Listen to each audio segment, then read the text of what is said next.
പരമോന്നത നേതാവ് ആയതുള്ള അലി ഖാംനെയി കൊല്ലപ്പെട്ടു. പിന്നാലെ മകൻ മുജ്തബ ഖാംനെയി അധികാരവും ഏറ്റെടുത്തു. അമേരിക്കയുമായുള്ള യുദ്ധം ഇറാനെ മുൻപുള്ളതിനേക്കാൾ ഐക്യത്തിലേക്ക് നയിക്കുകയും ചെയ്തിരുന്നു.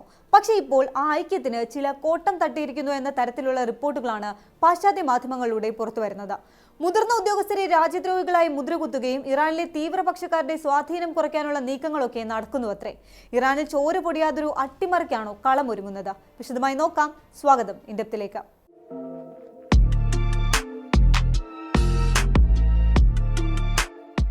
ആയതുള്ള അലി ഖാംനെയുടെ സംസ്കാര ചടങ്ങുകൾക്കിടെയാണ് ഇറാൻ രാഷ്ട്രീയത്തിൽ രൂപപ്പെട്ടുകൊണ്ടിരിക്കുന്ന ഒരു പിരിമുറുക്കം പരസ്യമാകുന്നത്. പ്രസിഡന്റ് മസൂദ് പെസഷ്കിയാൻ അലി ഖാംനെയുടെ മൃതദേഹത്തിനൊപ്പം നടക്കവേ അവിടെ ഉണ്ടായിരുന്ന ജനക്കൂട്ടത്തിൽ നിന്നൊരു ആക്രോശമുയർന്നു. വിട്ടുവീഴ്ച ചെയ്യുന്നയാൾക്ക് മരണമെന്നായിരുന്നു അത്. അമേരിക്കയുമായുള്ള ചർച്ചകളിൽ മുഖ്യ പങ്ക് വഹിച്ച വിദേശകാര്യമന്ത്രി അബ്ബാസ് അറാക്ചിക്കും ആ ചടങ്ങിനിടെ വലിയ ആക്രോശങ്ങൾ നേരിടേണ്ടി വന്നിരുന്നു. ചിലർ അദ്ദേഹത്തെ രാജ്യദ്രോഹി എന്ന് പോലും വിളിച്ചു. ഒടുവിൽ സുരക്ഷ പരിഗണിച്ച് സംസ്കാര ചടങ്ങിൽ നിന്ന് പുറത്തു പോകേണ്ട അവസ്ഥ പോലും അദ്ദേഹത്തിന് ഉണ്ടായതായിരുന്നു റിപ്പോർട്ടുകൾ. അമേരിക്കയുമായുള്ള ചർച്ചകൾക്ക് തയ്യാറായത് തന്നെ രാജ്യത്തിന്റെ വിപ്ലവ ആദർശങ്ങൾക്ക് എതിരാണ് എന്നാണ് ഇറാനിലെ തീവ്ര നിലപാടുകാർ വിശ്വസിക്കുന്നത്.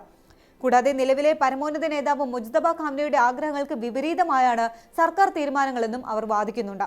ഇതാണ് തീവ്ര നിലപാടുകാർക്കിടയിൽ സർക്കാരിനെതിരായ അപ്രീതിക്ക് പ്രധാന കാരണം. പ്രസിഡന്റിന്റെ നേതൃത്വത്തിലുള്ള സർക്കാർ അധികാരം അവരിലേക്ക് കേന്ദ്രീകരിക്കാൻ ശ്രമിക്കുന്നു എന്ന തീവ്ര നിലപാടുകാരുടെ ആശങ്കയ്ക്ക് പിന്നിൽ മറ്റൊരു കാരണം കൂടിയുണ്ട്. ഇപ്പോഴത്തെ ഇറാനിലെ സാഹചര്യം എന്താണെന്ന് വെച്ചാൽ പരമോന്നത നേതാവായ മുജ്തബ ഖാംനെയി പൊതുമധ്യത്തിൽ എത്തുകയോ തന്റെ അധികാരം പൂർണ്ണമായി വിനിയോഗിക്കുകയോ ചെയ്യുന്നില്ല. അദ്ദേഹം എവിടെയാണെന്ന് പോലും ആർക്കും അറിയില്ല. അങ്ങനെ ഇരിക്കെ ആഗോളതലത്തിൽ ഇപ്പോൾ യുദ്ധാനന്തര ഇറാന്റെ മുഖങ്ങളായി നിൽക്കുന്ന പ്രസിഡന്റ് പെസഷ്കിയാനും പാർലമെന്റ് സ്പീക്കർ മുഹമ്മദ് ബാഗർ ഖാലിബാഫും വിദേശകാര്യമന്ത്രി അബ്ബാസ് അറാക്ചിയുമൊക്കെയാണ്. ഇതും തീവ്ര നിലപാടുകാരെ ചൊടിപ്പിക്കുന്നുണ്ട്. പരമോന്നത നേതാവിനെ ഉൾപ്പെടെ ഒതുക്കാനുള്ള നീക്കം നടക്കുന്നു എന്ന വാദം ഇപ്പോൾ പൊതുമധ്യത്തിലും ചർച്ചയായി തുടങ്ങിയിട്ടുണ്ട്. അതിന്റെ സൂചനയാണ് സംസ്കാര ചടങ്ങിലെ സംഭവ വികാസങ്ങൾ. ഇറാനിലൊരു രാഷ്ട്രീയ അട്ടിമറി പടിപടിയായി നടന്നുകൊണ്ടിരിക്കുകയാണ് എന്നാണ് വാദങ്ങൾ ഉയരുന്നത്. അടുത്തിടെ US കരാറിനെ നിശിതമായി വിമർശിച്ചിരുന്നവരിൽ ഒരാളായ മഹ്മൂദ് നെബാവിയനെ പാർലമെന്റിന്റെ ദേശീയ സുരക്ഷാ കമ്മീഷനിൽ നിന്ന് നീക്കം ചെയ്തതോടെയാണ് ഈ രാഷ്ട്രീയ ഭിന്നത കൂടുതൽ രൂക്ഷമായത്. ഇറാനിലെ തീവ്ര നിലപാടുകാരുടെ സ്വാധീനം ഇല്ലാതാക്കാനുള്ള ഇറാൻ സർക്കാരിന്റെ ശ്രമമായാണ് വിശകലന വിദഗ്ധർ ഈ നീക്കത്തെ വിലയിരുത്തുന്നത്. അതേസമയം അമേരിക്കയുമായുള്ള സംഘർഷങ്ങൾ കെട്ടടങ്ങാതെ തുടരുകയും ചെയ്യുന്നുണ്ട്. ഇതൊരു തരത്തിൽ നയതന്ത്ര വഴി സ്വീകരിക്കേണ്ടെന്ന് വാദിക്കുന്ന തീവ്ര നിലപാടുകാർക്ക് സന്തോഷം നൽകുന്ന കാര്യമാണ്. അതേസമയം സർക്കാർ ശ്രമിക്കുന്നത് ഉപരോധങ്ങളിൽ എങ്ങനെയും ഇളവ് വരുത്താനും കൂടുതൽ സാമ്പത്തിക നേട്ടങ്ങൾ ഉണ്ടാക്കിയെടുക്കാനുമാണ്. ഈ അഭിപ്രായ വ്യത്യാസമാണ് നിലവിലെ രാഷ്ട്രീയ ഭിന്നതയുടെ എല്ലാം അടിസ്ഥാനം. പക്ഷേ ഭിന്നതകൾക്കിടയിലും ഇറാൻ നേതൃത്വം ഇപ്പോഴും ഒരു പൊതു ലക്ഷ്യത്തെയാണ് പിന്തുടരുന്നത്.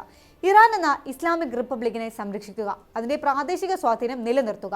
ആ ലക്ഷ്യത്തിലേക്ക് എത്തുമ്പോൾ എല്ലാ വിഭാഗങ്ങളും ഒരേ തട്ടിലാണ്. ഇതിനെ അട്ടിമറിക്കുന്ന ഒന്നിനും ഇരുവിഭാഗവും തയ്യാറാകാത്തതാണ് ശരിക്കും അമേരിക്കയും ഇസ്രായേലിനുമൊക്കെ കുഴപ്പിക്കുന്നത്.